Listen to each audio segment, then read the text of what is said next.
যুক্তরাষ্ট্রের নাগরিকদের ভ্রমণের ক্ষেত্রে বাংলাদেশ এখনও ঝুঁকিপূর্ণ দেশের লাল তালিকায় রয়েছে। তালিকায় বাংলাদেশ ছাড়া আরও 20টি দেশ রয়েছে। 4 সেপ্টেম্বর দেশটির পররাষ্ট্র দপ্তরের এক্স হ্যান্ডেলে প্রকাশ করা তালিকায় এই তথ্য পাওয়া যায়। এতে বাংলাদেশ সহ 21টি দেশকে লাল তালিকাভুক্ত করে চতুর্থ পর্যায়ের ভ্রমণ সতর্কতা জারির কথা জানানো হয়েছে।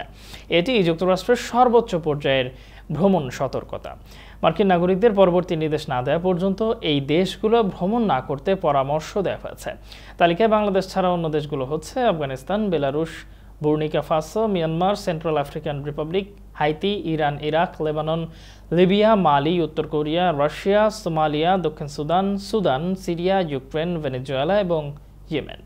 উল্লেখ্য, গত 5 আগস্ট বৈষম্য বিরোধী ছাত্র জনতার আন্দোলনের মুখে শেখ হাসিনা সরকারের পতন হয়। পরদিন মার্কিন দূতাবাসের ওয়েবসাইটে চতুর্থ ধাপের ভ্রমণ সতর্কতা জারি করা হয়। সেই সতর্কবার্তায় বলা হয়েছিল, বেসামরিক অস্থিরতা, অপরাধ ও সন্ত্রাসবাদের ঝুঁকির কারণে বাংলাদেশ ভ্রমণ করবেন না।